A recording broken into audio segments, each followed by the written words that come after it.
कक्षा 10 की आपकी जो प्रश्नावली है छात्रों 8.1 उसका जो पहला क्वेश्चन है उसमें क्या लिखा हुआ है ज़रा हम उसको पढ़ते हैं। उसमें लिखा हुआ है कि एक हमारा त्रिभुज है ABC जिसका कोण B समकोण है, यानी कोई हमारा एक ट्राइंगल है ABC, उसका जो B एंगल है वो आपका क्या है बच्चों, समकोण यानी राइट एंगल है। यानी देखो B पे क्या है हमारा राइट एंगल है कि नहीं है। चलो उसके बाद AB बराबर 24 सेंटीमीटर है। इसमें जो A से लेके B तक है वो 24 सेंटीमीटर है बच्चों, और B से लेके C तक यानी B से C तक आपका कितना है 7 सेंटीमीटर है। ये हमें जो है इसमें मान के चलना है, क्योंकि देखो बच्चों एक चीज़ मैं आपको बता देता हूँ, अगर मैंने B यहाँ माना तो मैं ये A यहाँ भी मान सकता था, A यहाँ भी मान सकता था।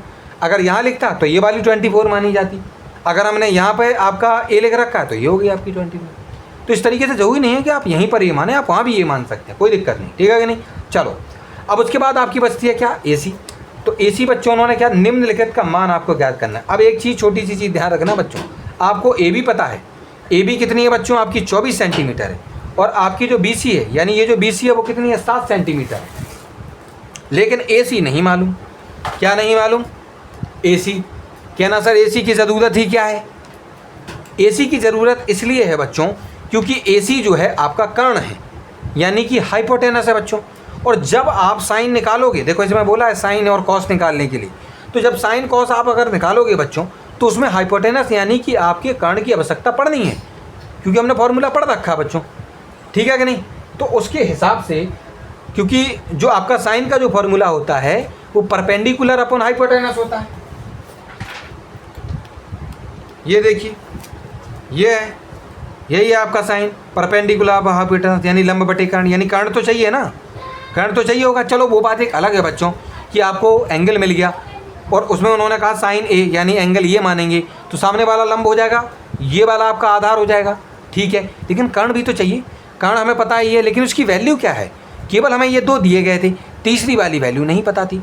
तो बच्चों हमने छोटी कक्षाओं से भी हम पढ़ते हुए आ रहे हैं बच्चों इसमें कि अगर आपका कोई भी एक जो त्रिभुज है समकोण त्रिभुज है यानी राइट एंगल है, और उसकी अगर कोई 2 भुजा अगर हमें मालूम है, तीसरी भुजा अगर निकालनी है तो उसके लिए हमें पाइथागोरस थ्योरम यानी पाइथागोरस प्रमेय आपको जो उपयोग करनी पड़ती है। और पाइथागोरस प्रमेय क्या कहती है बच्चों कि जो आपका कर्ण का स्क्वायर होता है, कर्ण का स्क्वायर वो बराबर होता है आपके आधार के स्क्वायर प्लस आपका जो लंब है उसके स्क्वायर के बराबर, ठीक है। तो AC स्क्वायर लिखा हमने, AC स्क्वायर लिखा बराबर AB कितना था बच्चों, AB कितना था आपका 24 था, उसका स्क्वायर किया, प्लस BC कितना था 7 था, उसकी जगह 7 लिखा, उसका स्क्वायर किया बच्चों। AC स्क्वायर अभी हमें निकालना है, प्लस 24 का जो स्क्वायर होता है बच्चों वो होता है 576 सेंटीमीटर, है ना। और जो 7 सेंटीमीटर का स्क्वायर होगा वो होगा 49 सेंटीमीटर स्क्वायर। अब हमें चाहिए आपका AC AC स्क्वायर चाहिए, तो बच्चों हम यहाँ से स्क्वायर हटाएंगे। अच्छा एक चीज़ और कि 576 और 49 इन दोनों को आप जोड़ देंगे, जब जोड़ेंगे बच्चों तो AC स्क्वायर बराबर 625 आएगा। और AC स्क्वायर का अगर इसका स्क्वायर हम हटा देते हैं बच्चों तो इधर जाकर ये जो 625 था उस पर आपका वर्गमूल यानी कि आपका जो है स्क्वायर, उस पर जो है स्क्वायर रूट आपका जो है ये लग जाता है इस पर। उसके बाद बच्चों हम 625 को हल करेंगे, जब 625 को जब हम हल करेंगे इस प्रकार से, जब हम 625 को हल करेंगे, देखो 625 को हल करेंगे तो 5 से इसको कट करेंगे 125 आएगा, 5 से इसको कट करेंगे बच्चों 25 आएगा, 5 से इसको कट करेंगे 5 आएगा, और 5 से इसको कट करेंगे तो आपका 5 आएगा। यानी कि आपका जो अंडर रूट 625 था उसके स्थान पर हम ये सारी चीज़ें लिख सकते हैं, यानी अंडर रूट 5 गुणा 5 गुणा 5 गुणा 5, यानी बच्चों 5 का जोड़ा बना ये बाहर, गुणा 5 का जोड़ा बना ये भी बाहर, यानी 5 25, यानी 625 का जो वर्गमूल यानी स्क्वायर रूट होता है बच्चों वो होता है आपका 25 होता है। तो इस प्रकार से हमने AC की वैल्यू 25 सेंटीमीटर निकाल ली। कितनी निकाल ली है बच्चों, ये रही आपकी 25 सेंटीमीटर, ठीक है कि नहीं। चलो तो इस प्रकार से जो आपकी AC है यानी जो आपका कर्ण है उसको हमने जो है बच्चों प्राप्त कर लिया। उसके बाद उन्होंने कहा है कि साइन A निकालिए। साइन A, साइन A का मतलब क्या है बच्चों, साइन A का मतलब होता है, हम सभी जानते हैं, इसके फॉर्मूलों को मैं आपके सामने ही रखे लेता हूँ ताकि आपके लिए आसान हो। देखो फॉर्मूले ये रहे ठीक है। सबसे पहले उन्होंने कहा साइन A निकालो, तो देखो साइन A मतलब क्या होता है परपेंडिकुलर अपॉन हाइपोटेनस यानी लंब बटे कर्ण।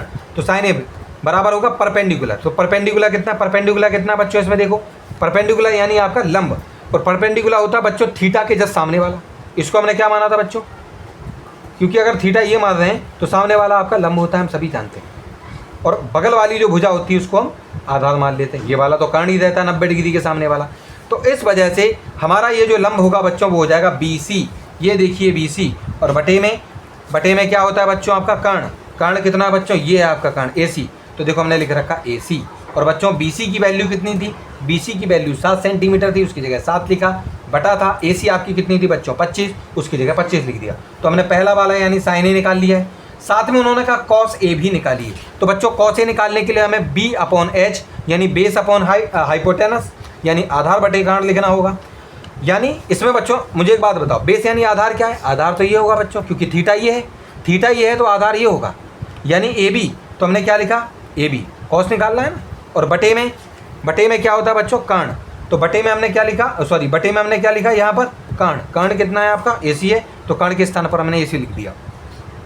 AB की वैल्यू कितनी है बच्चों, AB की वैल्यू 24 थी, तो उसकी जगह हमने 24 लिखा, और जो AC है AC की वैल्यू आपकी 25 है, तो हमने उसको 25 लिख दिया। तो इस प्रकार से जो कॉस A है उसकी वैल्यू 24/25 आपकी आ जाएगी। ठीक है छात्रों। उसके बाद यहाँ पर देख लीजिए साइन C। देखो बच्चों, जैसे कि मैंने इसमें आपको समझाया था थीटा चेंज करके मैंने आप लोगों को समझाया था इसमें, ठीक है कि नहीं। यानी जब बच्चों आपका एक चीज़ का आपको जो है ध्यान रखना है बच्चों, इसमें अब हमारा थीटा बच्चों ये हो जाने वाला है, थीटा हो जाएगा आपका ये, इसको हम थीटा मानेंगे, साइन C को इसको थीटा मानना है। तो जब इसको बच्चों हम थीटा मानेंगे ना, तो इसके थीटा मानने की वजह से सामने वाली ये जो लाइन है यानी ये जो AB लाइन है वो आपकी लंब हो जाएगी, और इसके जो बगल में जो जा रही है BC वो आपकी आधार हो जाएगी। ठीक है कि नहीं। चलो, तो साइन C के लिए हम क्या करेंगे, एक काम करते हैं बच्चों, इसके लिए हम यहाँ पर आपको समझने के लिए अलग से यहाँ पर थोड़ा छोटा सा एक चित्र बना देते हैं जल्दी से, जिसमें यहाँ पर ये सब कुछ लिखा हुआ है। ठीक है, यहाँ है आपका C, यहाँ है B, यहाँ है आपका A, और यहाँ पर कितना है बच्चों आपका 90 डिग्री है, ये 7 सेंटीमीटर है, ये आपका 24 सेंटीमीटर है, और ये आपका 25 सेंटीमीटर है। इसको थीटा मानेंगे तो इसको हम क्या मान लेंगे बच्चों, ये हमारा लंब हो जाएगा यानी परपेंडिकुलर हो जाएगा बच्चों। ये वाला हमारा बच्चों क्या हो जाएगा आधार, यानी बच्चों ये हमारा बेस हो जाएगा, और इसको हम मान लेंगे अपना कर्ण। मानना क्या है, वो तो 90 डिग्री के सामने वाला कर्ण ही होता है, यानी हाइपोटेनस H हो जाएगा आपका ये। ठीक है कि नहीं। चलो, अब इसके आधार से हम अपने फॉर्मूले इसमें रखते जाएंगे और आपका आंसर आपका निकल आएगा। जैसे कि बच्चों, जैसे अब हमें साइन C निकालना है, तो साइन C के लिए ये रहा आपका चित्र। साइन C चाहिए ना बच्चों आपको, तो साइन C के लिए उन्होंने क्या कहा, क्या कहता है आपका फॉर्मूला बताओ। साइन यानी कोई भी थीटा हो, चाहे A हो या C, उससे मतलब नहीं होता, उसको P/H होना चाहिए। P/H का मतलब क्या, परपेंडिकुलर अपॉन हाइपोटेनस, यानी लंब बटे कर्ण। तो लंब कितना बच्चों आपका 24 है, यानी ये है ना AB। तो हमने देखो साइन C में लंब के स्थान पर क्या लिखा है, AB लिखा, बटे, या देखो बटे में क्या होता है कर्ण, बटे में क्या है कर्ण की जगह क्या लिखा AC, क्योंकि देखो हमारा कर्ण क्या है बच्चों AC, तो उसकी जगह हमने क्या लिखा AC। इनकी वैल्यू रख देंगे बच्चों, यानी क्या क्या वैल्यू रखेंगे, AB कितनी है आपकी, AB कितनी है बताओ, AB आपकी 24, तो AB की जगह पर हमने कितना लिख रखा है 24, AC कितनी है आपकी 25, देखो AC कितनी है आपकी बच्चों 25 है, तो AC की जगह पर हमने 25 लिख रखा है। तो इस प्रकार से हमने साइन C को भी निकाल लिया। एक ही आपका त्रिभुज बना हुआ है, उसमें साइन A और साइन C करके थीटा चेंज करके आपके जो है सवाल इसमें पूछे गए, और ये हमने पहले ही पढ़ लिया था। ठीक है, चलो उसके बाद बात करते हैं कॉस C, यानी कि एंगल यही है लेकिन कॉस C की बात हो रही है। तो मुझे एक बात बताओ, कॉस का फॉर्मूला क्या होता है, B/H, यानी आधार बटे कर्ण। ठीक है कि नहीं। तो आधार बटे कर्ण, क्योंकि आधार की जगह मैंने क्या लिखा BC। देख लो आधार क्या है बच्चों आपका, आधार यही है ना आपका BC, देखो आधार यही माना जाएगा, तो BC है आपका आधार, देख लीजिए। तो हमने देखो आधार की जगह BC लिखा, बटे में उन्होंने क्या कहा, कॉस में बटे में उन्होंने कहा कर्ण लिखिए नीचे, तो हमने कर्ण लिखा। कर्ण आपका क्या है AC, देख लीजिए कर्ण आपका क्या है AC है।